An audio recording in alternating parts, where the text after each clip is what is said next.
The day I walked into that courtroom, my daughter Amanda glanced at her husband as if I were nothing more than a bothersome old woman. But when the judge saw me, the whole world seemed to stop. "Mrs. Margaret," he whispered, eyes wide. "Is it really you?" The courtroom fell into absolute silence as my daughter and her arrogant husband exchanged panicked looks. But before I continue, make sure you've subscribed to the channel and leave a comment telling us where you're watching from. We love knowing how far our stories travel. My name is Margaret. I am 72 years old, and until 6 months ago, I was just an ordinary grandmother. Every morning I woke at 5:30 a.m., brewed coffee in the old cup my late husband Robert gave me for our 30th wedding anniversary, and watered the orchids while watching the sun rise through the kitchen window. A simple, predictable life, but full of small joys that tied me to the memories of the past. For nearly 50 years, I was a mother who sacrificed everything for my only daughter, Amanda. By day I worked as a school janitor, at night I sewed clothes for extra money, and on weekends I sold baked goods at the local farmers market, all so Amanda could attend good schools and live the life I never had. When she married Richard Collins, a man with cold eyes and a smile that never reached them, I swallowed my unease, welcomed them to Sunday dinners with the best meals I could make, and covered my worry with a smile. After Robert died, I hoped Amanda and I would grow closer. I couldn't have been more wrong. Instead of finding comfort in each other, she began to see me as a burden. Her visits became strained, her phone calls fewer. The way she looked at the house in the suburbs of Boston, the home where she learned to walk, where we celebrated every milestone, changed completely. It was no longer a place of memories, but a property to be claimed. The greatest heartbreak of my life came on a rainy October day. That day, I had prepared codfish stew with potatoes, a dish Amanda had loved as a child. I laid out the embroidered tablecloth I'd saved since she left for college and placed a bouquet of fresh flowers on the table. When they arrived, Richard walked in without knocking, as if he already owned the place. He stretched out on Robert's old armchair, turned on the television, and didn't bother to greet me. Amanda carried a folder and a distant look she had nurtured for years. The eyes of a stranger, not the little girl who once held my hand with trust. "Mom, we need to talk," she said coldly, sending chills through me. She perched on the edge of the sofa as if she couldn't wait to leave. "Richard and I have decided this house is too big for you. You can't handle it on your own anymore." My heart clenched as she continued. "We've found a wonderful assisted living community. You'll have friends, activities, doctors to care for you," I replied, my voice trembling. "But Amanda, this is our home. It holds everything we've built, all our memories." Richard cut in without looking away from the screen. "Memories are in your head, Mrs. Margaret, not in four walls. You'll like the nursing home. It's modern, even has a garden." What he didn't say, but what his calculating eyes revealed, was that they wanted this house. The house Robert and I built through years of sacrifice, a place holding not only memories but our very souls. Amanda placed the folder on the table. "We've prepared the paperwork. All you need to do is sign." Her voice was mechanical, as if it were an ordinary contract, not an attempt to force her mother out of the only home I had left. When I refused to sign, the mood changed instantly. Richard shut off the television and faced me with an icy look I had never seen him show so openly. "Mrs. Margaret," he said, straightening his expensive tie, "you need to be reasonable. You can't keep living alone. Last week you forgot to turn off the stove. That's dangerous." It was an outright lie. I had never forgotten to turn off the stove in my life, but I realized then they were willing to make up anything to get what they wanted. In the days that followed, their pressure increased. They brought in real estate agents without warning, strangers measuring every room, talking about renovations as if I didn't exist. Amanda began packing my things without asking, deciding what I should take, what could be thrown away or sold. "This dress is old, Mom," she said, holding the blue dress I had worn to Robert's funeral. "You won't need it in assisted living." Each item she discarded felt like a piece of my history being torn away. Old photos, love letters Robert had written me, the books we once read together on winter nights. To Amanda and Richard, it was all just clutter in the house they already considered theirs. The last straw came when Amanda found my jewelry box. It was a small wooden box Robert had given me on our first anniversary. Inside, along with a few keepsakes, was my mother's pearl necklace. "I'll keep this safe for you," she said, slipping it into her bag. Things like this get lost easily in a nursing home. In that moment, I saw something in my daughter's eyes I had never recognized before. Greed. Naked greed disguised as concern. And for the first time, I felt a rage I had never known. That night, alone in my room, hearing Amanda and Richard whispering in the living room about the problem I had become, I wept harder than I had since Robert's death. But those tears were not only of sorrow, they were tears of fury, of defiance against the injustice of being discarded after a lifetime of sacrifice. It was then I decided I would not leave without a fight. I would not let them erase my existence, turning me into an obstacle to be removed. With that new resolve, I wiped my tears and began to think of how to protect myself from the very people who were supposed to protect me. Little did I know that soon I would uncover a secret that completely shifted the balance of power in this house. A secret Robert had left behind to protect me in times just like these. The next morning, Amanda arrived early with more boxes and renewed determination. "Today we're going to sort through Dad's office," she announced, heading toward the room I had kept untouched for 3 years since Robert's passing. "No," I said firmly, stopping her in her tracks. "That room isn't ready to be disturbed." "Mom, it's been 3 years," she snapped. "We can't keep a shrine forever. This house has to be prepared for sale." At that moment, I knew that no matter what I said, they had already decided my fate. The house would be sold with or without my consent. If I didn't cooperate, they'd find a way to declare me incompetent. When Amanda went to the car for more boxes, I slipped into Robert's office and locked the door.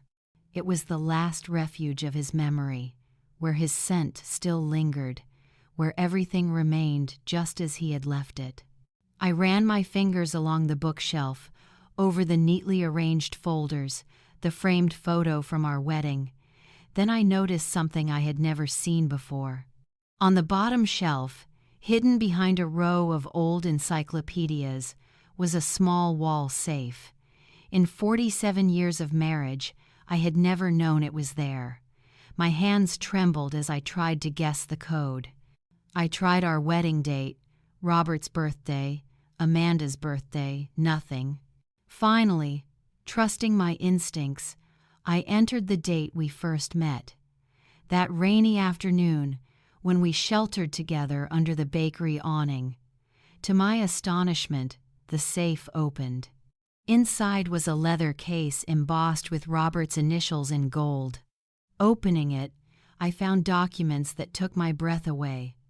Property deeds, bank statements from accounts I had never known about, stock certificates from major companies, insurance, policies worth sums that made my head spin. And in the middle of it all was a sealed envelope with my name, written in Robert's familiar hand. With trembling fingers, I opened it and began to read.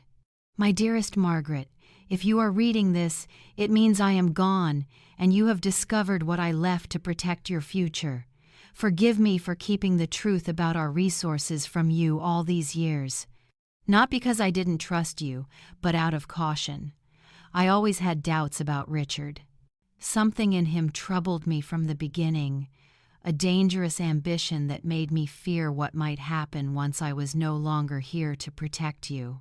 That's why I quietly built this safety net, investing every dollar I could save. Everything in these documents belongs to you alone. Amanda is only entitled to a small portion, and only if she cares for you with the love and devotion you once gave her. Otherwise, you have full authority to protect yourself. Use this power wisely, my love, not for revenge, but to ensure the respect you deserve. Amanda is, at heart, a good person, just easily influenced. But if you must defend yourself, you now have the means. With all my love, always, Robert. Tears streamed down my face as I read his words. My Robert, quiet and discreet as always, had built an entire fortune in secret to protect me. While I believed we lived simply, he had been investing in real estate, stocks, and ventures that had grown into a vast estate. Among the documents, one discovery left me stunned: the deed to the building where Amanda and Richard lived. The luxury apartment in downtown Boston, which they flaunted as a symbol of success, was actually mine. They had been paying rent through a management company, which transferred the money directly into an account in my name, an account I never knew existed.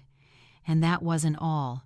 Robert also held shares in the very company where Richard worked, not a small stake, but a substantial share enough to influence major decisions, including my son-in-law's future. Sitting on the floor of Robert's office, surrounded by papers representing more wealth than I had ever dared to imagine, I laughed through my tears. Amanda and Richard thought they were forcing me out to take the house, never realizing this house was the smallest piece of what I owned. The pounding at the door jolted me back to reality. "Mom, open this door right now!" Amanda shouted. I quickly tucked the most important documents into my handbag, returned the rest to the safe, and locked it securely. When I opened the door, Amanda glared at me in frustration. "What were you doing, locking yourself in there?" "Just saying goodbye," I answered calmly, confusing her. "You're right, Amanda. Maybe it is time to move on." She studied me suspiciously, then her face softened, convinced I had finally given in. "I'm glad you understand. You'll see this is best for everyone." "Yes, I agree," I said, clutching the handbag that now held the papers that would change everything. "I'm sure everyone will get exactly what they deserve." That night, while Amanda and Richard celebrated what they believed was their certain victory with an expensive bottle of wine in the living room, I dialed a number I had found in Robert's address book, Attorney Helen Carter. "Mrs. Carter, my name is Margaret Hayes, widow of Robert Hayes.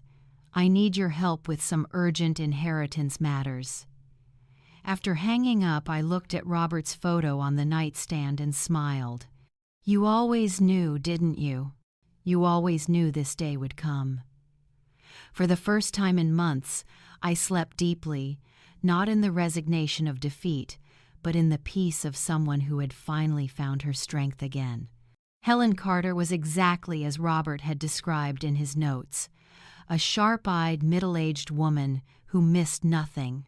When I stepped into her downtown Boston office 3 days later, she had already analyzed the scanned documents I'd emailed and prepared a preliminary strategy. "Mrs. Margaret," she said after offering me a cup of coffee, "your husband was incredibly thorough. Every document is valid, every investment properly executed, and the will itself is completely unassailable. You are, in fact, a very wealthy woman." Those words sounded foreign to me, a woman who had spent her life pinching pennies. But Helen continued, handing me a detailed report of the entire estate. "The most remarkable part," she said, "is how your husband arranged everything so your daughter and son-in-law cannot dispute it. The behavioral clause in the will is ingenious. They are only entitled to anything if they care for you with love and respect. Considering that they tried to force you out of your own home, we can easily argue that the clause has already been violated. So what do I do now? I asked, still overwhelmed by everything. Helen leaned forward, her eyes steady. First, do not sign anything they give you. Second, keep up appearances as if you still haven't discovered the truth. The more they expose themselves, the stronger our case. And as for the house, let them believe they've won. Pretend to agree to move into assisted living, ask for a tour, inquire about the costs. The more they slip up, the more evidence we'll have. In the weeks that followed, I did exactly as Helen instructed. I let Amanda and Richard continue with their plan, pretending to be resigned, while secretly recording every conversation, every subtle threat, every attempt to make me seem incompetent. Richard even brought in a doctor friend to test my mental state, a man who barely glanced at me before immediately suggesting I might be developing dementia. I recorded the entire sham examination on my phone, just as Helen had told me to. Amanda, meanwhile, sped up the process of cleaning out the house, boxing and discarding one memory after another. Boxes of my keepsakes were labeled, then donated or tossed out. It was painful to watch my life's memories treated so carelessly, but I stayed firm, knowing each of their actions only strengthened the case. One afternoon, as Amanda was making an inventory in the living room, I dropped a comment as if it were casual. "You know, Amanda, I was planning to give you the pearl necklace before moving into assisted living. After all, it belonged to your grandmother." She froze, her eyes flashing with interest. "The pearl necklace? The one you keep in the wooden box?" "Yes, but I can't seem to find it. Have you seen it?" Amanda flushed slightly. "No, I don't know what you're talking about." "Strange," I continued innocently. "I also haven't seen the sapphire earrings your father gave me for our 40th anniversary. I hope they weren't lost during all this packing." I saw the flicker of guilt in her eyes, quickly covered by a clumsy excuse that she had put my jewelry in a safe place. When I told Helen later, she only smiled with satisfaction. "Perfect. We're building a strong case of asset misuse." The turning point came when, on Helen's advice, I asked for a tour of the nursing home before making any decisions. Amanda and Richard took me there on a Sunday, proudly showing off what they called paradise. But all I saw was a bleak place, small, cramped rooms, overworked staff, the stench of disinfectant failing to mask the sharp odor of urine. "Isn't it wonderful, Mom?" Amanda asked, forcing a cheerful tone. "Look, they even have a common TV room." I looked at the handful of residents sitting motionless before an old television, and my stomach turned. "How much does it cost here?" I asked. Richard replied immediately, "Don't worry. Selling your house will easily cover years of expenses." "And if I outlive that money?" The silence that followed was my answer. They had never thought about it, or worse, they had and simply didn't care. On the drive home, I listened quietly as they excitedly planned renovations for the house after I was gone. They talked about tearing down walls, redoing the kitchen, turning my bedroom into Richard's office. "And what about Dad's study?" I asked suddenly. Amanda hesitated. "We thought maybe a new family room or a bigger closet." "I see," I said softly, turning to the window to hide the pain in my eyes. That night, I called Helen. "I'm ready. Let's begin." 2 days later, Amanda and Richard arrived with the final paperwork to transfer the house and commit me to the nursing home. With them was a man in a suit, someone I later learned was just Richard's friend posing as a real estate advisor. "Mom, we brought the papers for you to sign," Amanda said, spreading the stack across the kitchen table. "Just sign here and here, and everything will be ready for your move next week." I looked at the papers calmly, pretending to read them, when the doorbell rang. "Who could that be at this hour?" Richard muttered irritably. "Probably a friend of mine," I answered lightly. I asked her to help with a few things. When Richard opened the door, it wasn't my friend who walked in, but attorney Helen Carter, accompanied by a court officer and a social worker. "Good afternoon," she said with a professional smile. "I'm attorney Helen Carter, representing Mrs. Margaret Hayes. We're here for an official inspection regarding allegations of fraud and elder abuse." Amanda's face turned pale while Richard tried to stay composed. "There must be some mistake," he said, extending his hand, which Helen ignored. "We were only helping my mother-in-law move to a suitable place for her age." "Interesting," Helen replied, gesturing at the papers on the table. "So I take it these documents were reviewed by an independent attorney representing Mrs. Margaret's interests?" Heavy silence filled the room. "I should also inform you," Helen continued, "that we have reason to believe Mrs. Margaret's jewelry and other valuables were removed from this house without her consent. The court officer has a warrant to inspect those items, and that was when I witnessed a sight I'll never forget." The moment my daughter realized her plan was collapsing, her eyes widened in panic, then narrowed in anger, before finally brimming with tears as reality sank in. "Mom," she whispered, "what did you do?" I slowly rose to my feet, feeling strength I never knew I had. "What did I do, Amanda?" "I protected myself. Just like your father knew I'd one day have to." The court officer and social worker began documenting the state of the house, photographing the piles of boxes, the half-emptied rooms, the unsigned transfer papers on the table. Helen stood beside me, calm but commanding, radiating quiet authority. "Mrs. Margaret," the social worker asked, "do you feel you were being pressured to leave this home against your will?" "Yes," I answered firmly. "My daughter and son-in-law have been pressuring me for months, even threatening to have me declared mentally incompetent if I didn't agree to the nursing home." Amanda lunged forward, furious. "That's ridiculous. We were only trying to care for her. She's confused. She's forgotten things. She's left the stove on." "Interesting," Helen interrupted, pulling a small device from her bag. "Because I have here 2 months of recorded conversations disproving that claim, including one where Richard admits he made up the stove story to convince Amanda her mother couldn't live alone." Richard went pale. "That's illegal.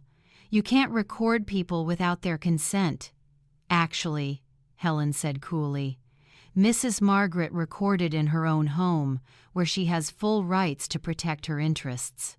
And beyond that, we have recent medical reports from independent doctors proving she is completely sound of mind, unlike the biased doctor friend you brought." The social worker scribbled notes as the court officer continued carefully collecting evidence. Amanda collapsed into a chair, sobbing. "Mom, how could you do this to us? We're your family." "Family?" I repeated, my voice a mix of grief and anger. "It was as family that you packed away my memories like trash. It was as family that you stole your grandmother's jewelry without asking.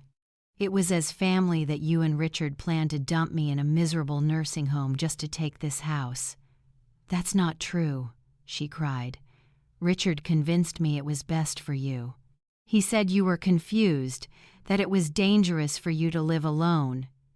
And you believed him instead of believing your own mother?" I asked, my heart breaking all over again.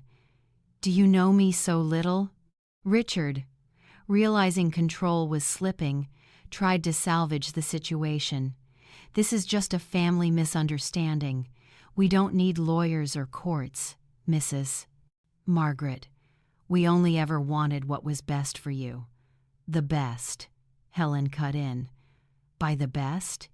You mean transferring the deed to Amanda before Mrs. Margaret even moved out? Or the unauthorized withdrawals from her bank account these past few months? Amanda's eyes widened. I don't know what she's talking about. I swear I didn't take any money from you. No, you didn't, I replied evenly, but Richard did. I have bank statements showing funds transferred from my account to your joint account on days I wasn't even home. Richard tugged at his tie, clearly rattled. There must be some mistake. No mistake, I said, with a calmness that surprised me. Just as it was no mistake that you both thought I was a powerless, penniless old woman, someone easy to manipulate and discard. But there's something you didn't know. I slowly reached into my handbag and pulled out the folder Helen had prepared. Amanda, your father was not just the quiet accountant you thought. He spent years quietly building a financial empire and left all of it to me. I laid out property deeds, stock certificates, and bank statements with numbers that made Richard's eyes widen in greed and shock. This office building in downtown Boston, I pointed to one deed, is mine. So is the beachfront property in Cape Cod you two visited last summer, thinking it belonged to your boss, Richard. Amanda's hands trembled as she held the papers. This can't be real. It's real, Helen confirmed. And more. The apartment you're living in also belongs to Mrs. Margaret. The rent payments are deposited directly into her account. Richard staggered as if struck. That's impossible. And the shares in your company, Richard, I added, the ones bought by an anonymous investor 5 years ago, that was me. Those shares are mine, and they're the reason you were promoted. And they are still mine. Silence blanketed the room. Richard looked as though he'd aged 10 years in 10 minutes.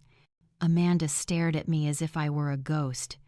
Why didn't Dad ever tell us? She whispered.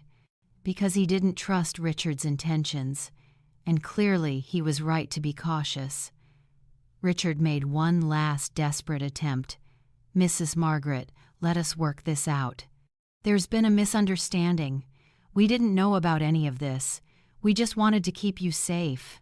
If you're really this wealthy, we can find you a better place somewhere luxurious. I'm not interested in anywhere else, I said firmly. This is my home and I'm staying here. And what about our apartment? Amanda asked, tears streaming. Will you throw us out?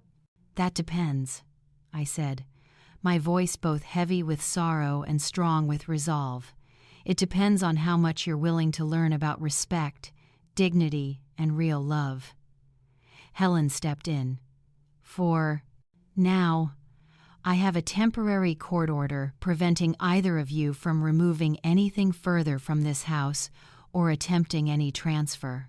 You are also required to return everything you've already taken, especially the family jewelry and personal documents. Amanda broke into sobs while Richard stood frozen. The court officer continued photographing each room, every document, every piece of evidence. I suggest you both leave and think very carefully about your next move, Helen said firmly. We're fully prepared to take this to court, with all legal consequences, unless a respectful agreement is reached honoring Mrs. Margaret's rights and wishes. Richard finally spoke, but the arrogance was gone. His eyes showed only fear. How much? How much is all this worth? Helen's smile was cold. More than you could earn in a lifetime, Mr. Richard. Now I suggest you leave. When the door shut behind them, my knees buckled. Helen helped me to the sofa, where I sank down, exhausted. You were incredibly brave, she said, sitting beside me. Not everyone has the strength to stand up to their own family. I don't know if it was bravery or just desperation, I admitted, watching the social worker still taking notes. I never wanted it to come to this, Helen answered softly. Sadly, It's often those we love most who hurt us the deepest. But now you're in control. What do you want to do next?" I looked around the room, the walls that had witnessed my life, the empty spaces where once hung photos and keepsakes. "I want my things back," I said firmly. "And after that, I want Amanda to truly understand what she's done. Not for revenge, but because she needs to learn." In the days that followed, I received desperate calls from Amanda, again and again. At first, I ignored them, just as Helen had advised, keeping my distance until all the legal processes were complete. Richard, on the other hand, vanished entirely. I heard. He had taken leave from work and gone off somewhere to handle his own affairs. A week after the confrontation, Helen brought me news. "We've received a settlement proposal," she said, handing me a folder. "What does my son-in-law want in return for giving everything back?" I asked, knowing Richard too well to believe in genuine remorse. "He's willing to return all assets, publicly acknowledge that you are fully competent, and withdraw any claims to the house or property. In exchange, he asks only that you don't use your shareholder power to cause him trouble at the company, and that you don't evict him from the apartment immediately. He's requesting 6 months to find a new place." I thought for a moment. "And Amanda? What does she say about this?" Helen hesitated. "Your daughter isn't part of this agreement. From what I know, their marriage is crumbling after everything. That doesn't surprise me. Richard has always been the type to abandon ship once it starts sinking. Now that he knows he can't take your wealth, he's probably blaming Amanda."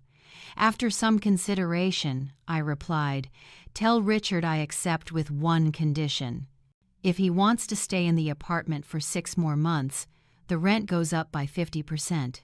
After all, he now knows exactly who the real owner is." Helen smiled. "It will be my pleasure to deliver your message." 2 weeks later, I had an unexpected visitor. Amanda stood at the door, alone, her face hollow from sleepless nights. "Mom, can I come in?" she asked quietly. Nothing like the arrogant woman who once tried to throw me out of my own home. I silently opened the door for her. She carried 2 large boxes, setting them carefully on the living room table. "Your jewelry, Mom," she choked out. "Everything's here. And Dad's photo albums, his letters, everything I took." I opened the boxes and found my life's treasures intact. My mother's pearl necklace, the earrings Robert gave me, the engagement ring with a tiny sapphire he saved for a year to buy. Richard and I separated. Amanda blurted suddenly, shattering the silence. "He blamed everything on me. He said I should have realized Dad could never have been struggling if he hadn't been hiding something." I stayed quiet, inspecting the contents of the boxes, making sure nothing was missing. "Mom," she continued, her voice trembling, "I know I don't deserve forgiveness. What we did, what I allowed to happen, can't be forgiven. But I want you to know I truly believed I was doing the right thing." Finally, I lifted my eyes to hers. "The right thing was to drive me out of my home? To treat my memories like garbage? To treat me like a senile child?" "No," she admitted, tears streaming down her face. "Richard convinced me you were getting worse, that it was dangerous for you to live alone. He made up stories about you forgetting things, about leaving the stove on. And I believed him instead of believing you." "Why, Amanda?" I asked, feeling the weight of decades of love and sacrifice crashing down. "After everything I've done for you, after all the years I gave up for your sake, how could you think I deserved to be treated that way?" She slumped onto the sofa, smaller and more fragile than I had ever seen her. "Because it was easier," she finally confessed. "Easier to believe you needed help than to admit I had married a man who cared only for money and status. Easier to pretend we were taking care of you than to face the truth of what we had become." her face twisted with genuine shame. When Richard first suggested selling the house, I said no. But then he started planting doubts in my mind, tiny seeds about your mental health, about whether you could live alone. And I let those seeds grow, because deep down, I wanted this house too. I wanted to change it, modernize it, erase the reminders of the past that made me feel guilty for not being the daughter I should have been. Her words hit me like a revelation. It wasn't just greed, it was guilt. A desperate attempt to erase the evidence of everything I had done for her, everything she had never given back. "So what do you want from me, Amanda?" I asked. She wiped her tears with the back of her hand, just like when she was a child. "Nothing. I don't deserve anything from you. I only came to return what's yours and to say that, even if you never forgive me, I know what I did, and I'll spend the rest of my life trying to become a better person." I looked at my daughter, and despite everything, she was still my child. And in her face, for the first time in years, I saw something I hadn't seen before: sincerity. Not the practiced manipulation Richard had taught her, not the fake concern she had shown recently, but real vulnerability. "Where are you living now?" I asked. "With a friend, for now. I'm looking for a small apartment I can afford on my salary." I nodded, quietly accepting. "And the apartment?" "Richard's still there," she admitted. "He kept nearly everything after our separation agreement. He said it was the least I could do after ruining our plans." I couldn't stop a bitter smile. Richard would always be Richard. "Amanda," I said at last, "I can't promise things will ever be the same. You broke something too deep between us, and it will take time if it's even possible to rebuild trust." She nodded, accepting my words without protest. I continued, "But your father believed that deep down, you were still the child he raised. He believed you could find your way back." "Dad always saw the good in people better than you did," she whispered. "That's true," I agreed. "And maybe I need to learn to trust a little more too." That day, I didn't forgive her. I didn't invite her back into my home, nor did I promise to forget what had happened. But when she stood, to leave, I didn't stop her from giving me a hesitant, awkward hug, one filled with regret, but also with hope. After she left, I sat alone with my recovered jewelry and the raw pain of betrayal still fresh. But for the first time in many months, I also felt something else. Not just the satisfaction of protecting myself, but the fragile possibility of healing. 2 weeks after that visit, I received an unexpected call from Helen. "Mrs. Margaret, there's something you should know. Richard hasn't paid the increased rent as agreed, and from what I hear, he's planning to leave the country." "Where to?" I asked. "Spain, it seems, to stay with a cousin. Sources at his company say he quit his job and has been selling off his belongings." That didn't surprise me. Richard had always run when things got hard. What did surprise me was Helen's next words. "And one more thing. Amanda came to me for legal help. She discovered Richard emptied their joint account before the separation and left her saddled with debt in her name." My heart clenched. For all she had done, she was still my daughter, and she was suffering. "Helen, what is she going to do?" "We're filing an emergency motion to stop Richard from leaving the country before settling matters. But honestly, I think he's already moved the money overseas. Amanda is nearly broke and in debt." After hanging up, I sat for a long time looking out at the garden where Amanda once played as a child. I thought of Robert's letter, of his words about using strength not to harm, but to protect and to teach. The next day, I asked Helen to prepare some documents and then called Amanda. "We need to talk," I said simply. She arrived on time, dressed plainly in clothes I'd never seen her wear. The glamorous image of a director's wife was gone completely. Helen told me about Richard. I began as soon as we sat down. About the debts, about the money, everything. Amanda nodded, resigned. He planned it all from the start. While we pretended to care for you, he was preparing his escape. I was so stupid, Mom, so blind. Many smart women have been deceived by men like Richard, I said. Don't blame yourself for that. Blame yourself for what you did to me, not for what he did to you. She lowered her head, accepting the bitter truth in my words. I have a proposal for you, I said, sliding a folder toward her. Not charity, not instant forgiveness, but an opportunity. Amanda opened the folder, her eyes widening. This is an employment contract? Yes. For the Robert Hayes Foundation, an organization I'm creating to help elderly people who've been abused or abandoned. The idea had come to me in many sleepless nights, when I realized my story was far from unique. So many elderly people were being tricked by greedy relatives, forced from their homes, stripped of their lives without the luck I had of having a cautious husband. You want me to work for you? Amanda asked in shock. I want you to work for the foundation. Your management skills will be useful. The pay will be modest but fair, and housing is included. You can stay in the small apartment behind my house, save money while you rebuild your life. Why? She whispered. Why would you do this for me after everything? I walked to the window, looking out at the garden glowing in the afternoon Sunday. I'm not doing this for you, Amanda. I'm doing it for the woman you can become, for the daughter your father believed was still in you.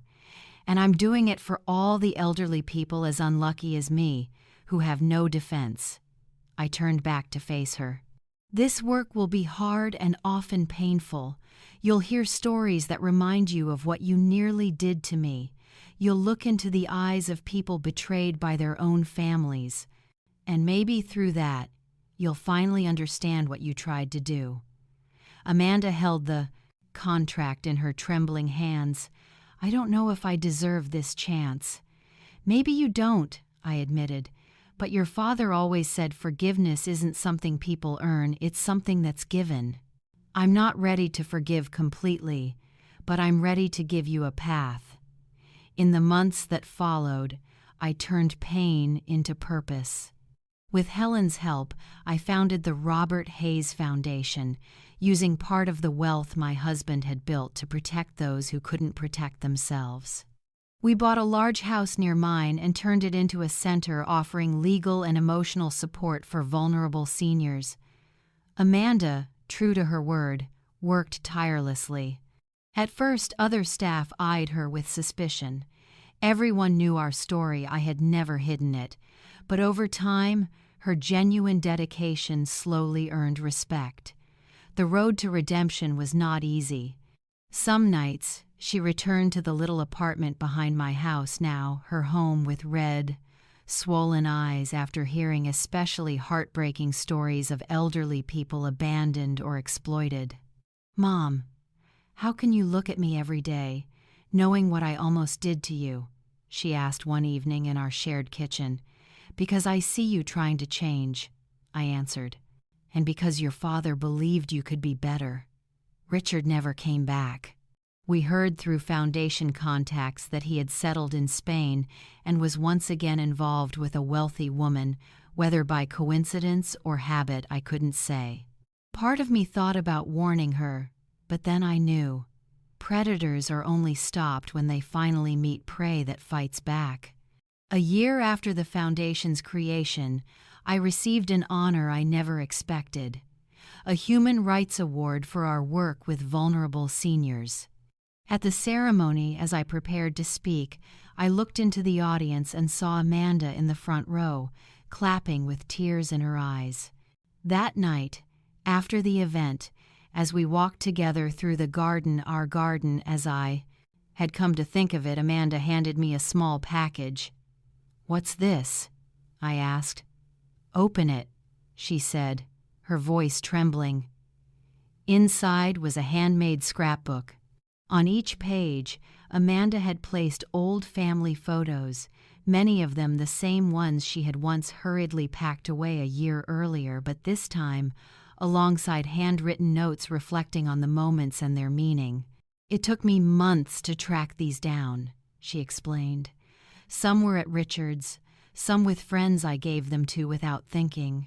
I wanted to gather our memories, not to erase them, but to cherish them."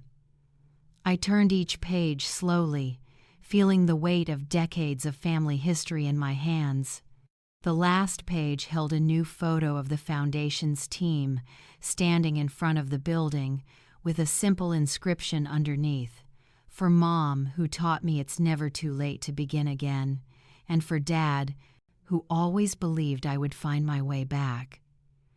That night, for the first time in over a year, I embraced my daughter without holding back. It wasn't complete forgiveness.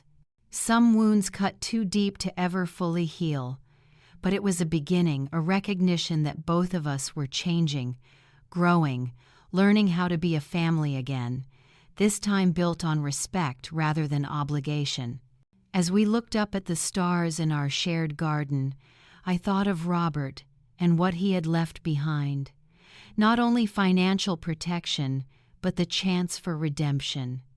He had understood our daughter better than anyone. He knew she could lose her way, but he also believed she could return to the light. And as the stars shimmered above, I knew he had been right. Especially when, 18 months after the Foundation's creation, I received news that would change everything once again. One of the volunteer lawyers working with us came to me with a grave expression. "Mrs. Margaret, we found something you need to see," he said, handing me a folder. "While investigating Mrs. Olivia's case, we discovered the same scheme was being used to trick many other elderly women, and guess who's behind it?" I opened the folder and felt the blood freeze in my veins. There was Richard, under another name, unmistakable in the surveillance photos. He had secretly returned to Spain and was running a sophisticated operation to swindle widows, pressuring them into signing documents that transferred their assets to shell companies. "He's back," I whispered, "and he's still doing the same thing to other women." The lawyer nodded heavily. "We've notified the authorities, but they need someone familiar with him to confirm his identity, someone who can testify about his methods and who he really is." That night, I told Amanda about the discovery. Her face went pale as she looked at the photos and documents. "He hasn't changed at all," she said bitterly. "He just found new victims." "The authorities want us to testify in court," I explained. "I've already decided to go, but you don't have to if you don't want to." Amanda looked at me with a resolve that reminded me of myself. "No, Mom, I need to do this. Not just for us, but for all those women." In the weeks that followed, we worked closely with the police and the district attorney's office, providing detailed statements about Richard's schemes, the small lies that snowballed into full-scale fraud. Amanda's role was crucial. She explained how he had manipulated her into joining his plan against me, how he planted seeds of doubt, how he slowly isolated his victims. When the trial day arrived, I felt a nervousness I hadn't known since that confrontation in my home. The courtroom was packed. The case drew media attention, partly because of the Foundation's now nationwide reputation for fighting financial abuse of the elderly. As Amanda and I walked in, I felt every eye turn toward us. Richard's most recent victims sat in rows, women from 65 to 85 years old, each with stories of heartbreak just like mine. Richard was led in handcuffed, dressed in a worn suit, a pitiful shadow of the charming figure he once projected. When his eyes met mine, I saw a flash of anger quickly replaced by the fake charm he always wore like a mask. The decisive moment came when the judge entered. My heart nearly stopped when I recognized him. Judge Edward Miller, the clerk announced. The very same young intern who had worked in the courthouse decades ago, back when I was a clerk. The one I had brought coffee to during his late-night study sessions. The one I had encouraged when others dismissed him. At first he didn't recognize me, busy with formalities. But when it was my turn to testify and I stated my name, I saw his eyes lift from the file, filled with astonishment. "Mrs. Margaret?" he asked, adjusting his glasses. "Margaret Hayes?" "Yes, Your Honor," I smiled. "It's been a long time." The judge smiled faintly before returning to solemnity. "It certainly has. Please continue." For the next 2 hours, I recounted in detail everything Richard had done, how he manipulated my daughter, how he tried to strip me of my home and my dignity, how he planned to abandon me in a dreadful nursing home. I spoke of discovering the fortune my husband had left behind and how it shattered Richard's scheme. "And now," I concluded, "he is doing the very same thing to other women. Women not as fortunate as I was to have a cautious husband." As I finished, Richard's lawyer leapt to her feet, trying to paint me as a confused old woman, imagining abuse where there was only family concern. "Mrs. Margaret," she said with feigned pity, "isn't it true you sometimes forgot things, misplaced items, even left the stove on?" "No," I answered firmly. "That never happened. Those were lies your client invented to convince my daughter I needed to be put away. And how can you be so sure if your memory is failing?" She pressed with a mocking smile. "Objection, Your Honor." The prosecutor stood. "Sustained," Judge Miller replied. "Counsel, move on." But before she could, I asked to answer. "You want to know how I'm sure?" "I'm sure because I have full medical reports from independent doctors after my son-in-law tried to declare me incompetent. I'm sure because I have recordings of him admitting he fabricated those claims. And I'm sure because at 70 years old, I still remember the exact day Judge Edward Miller walked into this courthouse for the first time, wearing a blue suit too big at the shoulders and carrying the imitation leather briefcase his mother gave him for graduation. The courtroom fell silent. The judge looked at me, visibly moved. I remember every detail of that day, just as I remember every detail of the day my daughter and son-in-law tried to convince me I could no longer care for myself. My memory is perfectly intact. The air hung heavy with silence, broken only by the scratch of the judge's pen. Then Amanda took the stand with a courage that made me proud. She spoke candidly about how she was manipulated, about her guilt and remorse, about the path to redemption she found through her work at the foundation. "Richard convinced me my mother was losing her mind," she sobbed. "He started with small hints. Didn't you notice your mom forgot that actor's name? Didn't you see she mixed up the date?" And slowly, I began seeing problems that never existed. When Richard testified, he performed like an actor. He denied every accusation, painting himself as a concerned son-in-law. He even shed false tears. But the prosecutor produced damning evidence: recordings, forged documents, testimony from other victims with identical stories, and bank records showing his theft. After 3 days, Judge Edward Miller delivered the verdict. "Richard Collins, this court finds you guilty of fraud, forgery, coercion, and elder abuse. You exploited the trust of family and women who deserved protection and respect, not manipulation and theft. Most disturbing is the cold calculation in your crimes, targeting those you believed weak and defenseless." He paused, his voice both firm and emotional. For these crimes, I sentence you to 12 years in prison, full restitution to your victims, and fines equal to the harm you caused." As Richard was led away, Judge Miller glanced at me and gave a small nod. A simple gesture, barely noticed by others, but to me it meant everything. A reminder that sometimes the kindness we show long ago returns when we need it most. Outside the courthouse, we were surrounded by reporters and elderly women. One woman, around 80 years old, clasped my hand, tears in her eyes. "You gave me courage," she said.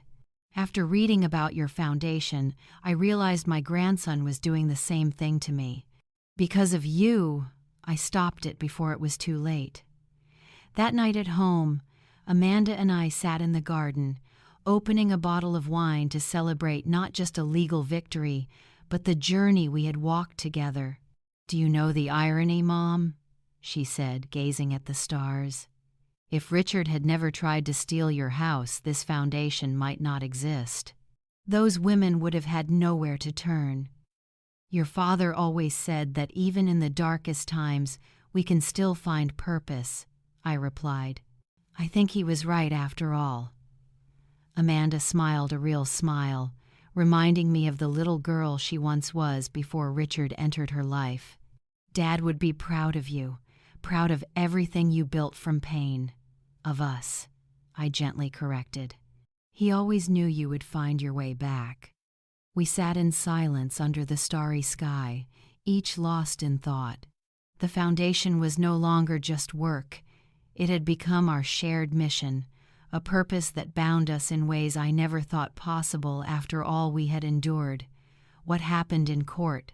"Today," Amanda said finally, "when the judge recognized you, it felt like destiny, like every piece finally fell into place. That's life," I said. "Sometimes the kindness you give away comes back when you need it most.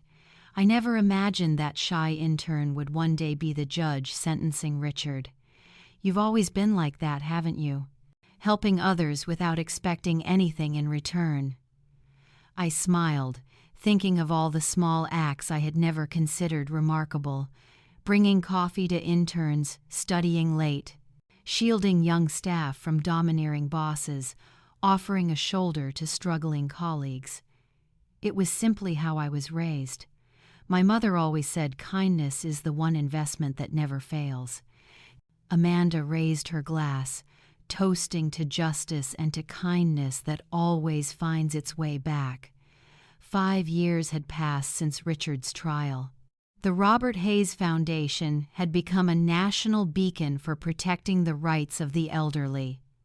From a small legal aid office, it had expanded into 3 branches in different cities, offering not only legal assistance but also psychological support, social programs, and most recently, temporary housing for vulnerable seniors. On a bright spring morning, I sat in the foundation's garden watching a group of older women practicing Tai Chi when Amanda approached with an envelope in her hand. "It just came today," she said, handing me the envelope stamped with the Department of Justice seal. "I think this is what we've been waiting for." My hands trembled slightly with age at 75. I felt the weight of the years. I opened the envelope and read the letter. "It's approved." My voice cracked as I announced it.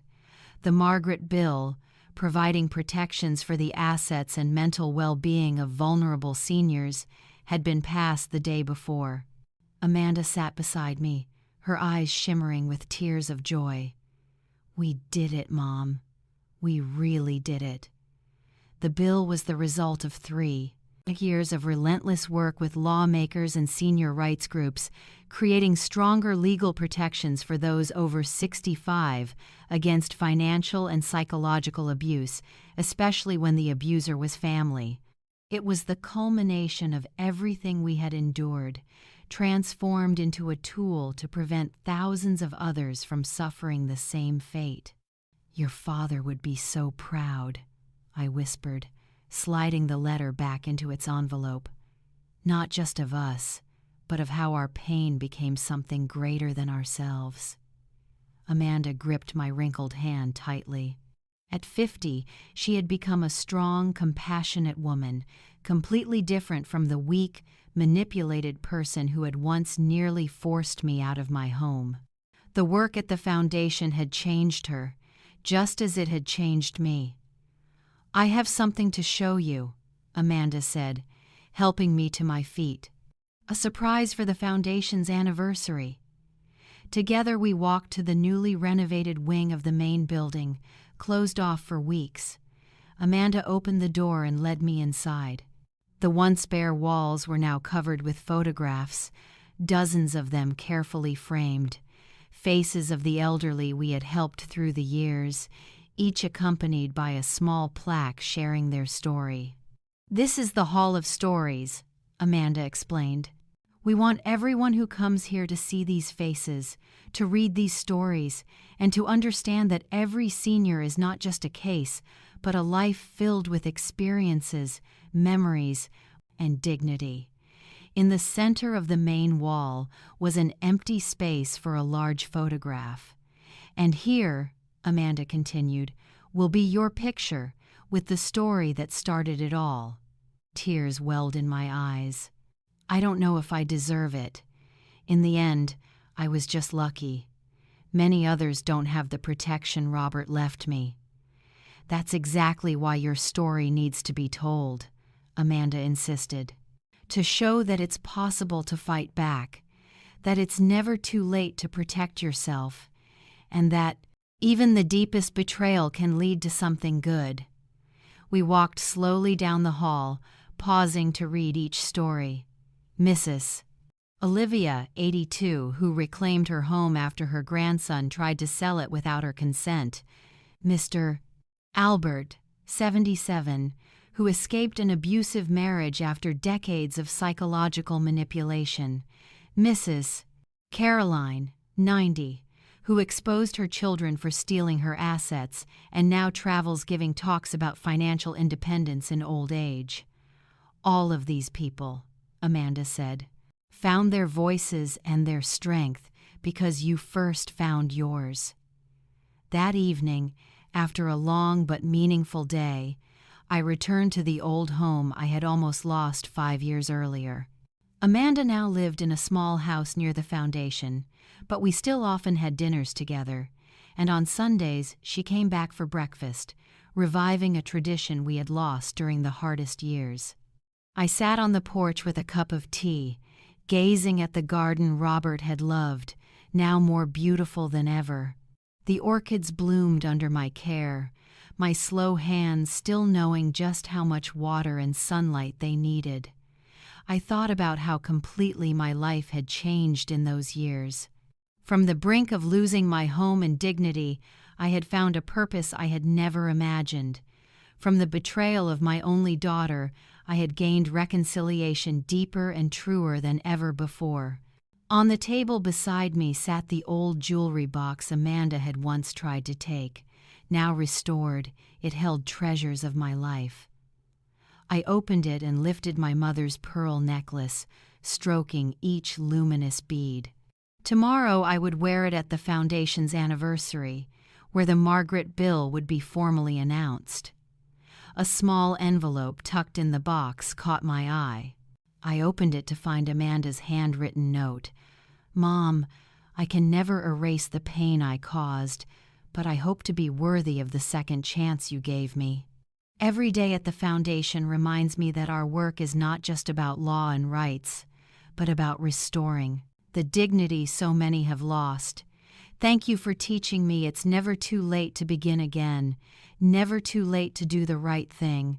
With all my love and gratitude, Amanda." I returned the note to the box, filled with a peace that only comes when you finally understand that even the most painful experiences can lead you to places you never imagined. The next morning, as I prepared for the ceremony, I looked into the mirror. I saw silver hair I wore with pride, wrinkles etched with both sorrow and joy, eyes that had shed countless tears but now shone with purpose and fulfillment. I thought of the words I would speak, what I wanted women my age to hear and carry with them. It is never too late to protect yourself, never too late to turn pain into purpose, and never too late to discover your own strength even when those who should protect you are the ones who try to bring you down. When I arrived at the foundation that morning, I was greeted by a crowd of glowing faces. The team we had built, the seniors we had helped, officials and supporters who believed in our mission. And at the center, Amanda now, the Foundation's executive director, waiting with a warm, genuine hug. As I stepped onto the stage to speak, I looked out at them and felt overwhelming gratitude. Yes, gratitude for everything, even the schemes Richard and Amanda once plotted to take everything from me. Because without that darkness, I would never have found the light now shining into so many lives. "My name is Margaret," I began, adjusting the microphone. "I am 75 years old, and this is the story of how I almost lost everything, only to find a purpose greater than I ever dreamed." As I shared my journey, I saw in the audience's eyes empathy, hope, and most importantly, the determination that my story would not stand alone, that together we were building a world where the elderly are treated with the respect and dignity they deserve. At the end of my speech, as applause filled the hall, I looked up through the tall windows at the sky and smiled. "Do you see, Robert?" I thought. "You were right about everything." Looking back, what haunts me most is not the money I nearly lost, nor even the house I almost had taken from me, but the distance that once stood between me and my daughter. Family can wound us most deeply, but it can also be where we find the chance to heal and return to each other. Love is not always perfect, but if we are brave enough to face the truth, sometimes the cracks become the very beginning of something beautiful. I realize that forgiveness does not mean forgetting, but learning how to move forward, turning pain into fuel instead of chains. And because of that, I understood that even in the darkest moments, we can still find light if we believe we are worthy of it. And what about you? What do you think matters most in a family? Honesty or the ability to forgive? Share your thoughts in the comments, because your story might become someone else's lesson. And if you want to keep joining me to listen, reflect, and discover together the pieces of love and trust in new stories, don't forget to follow, so we won't lose each other on this journey.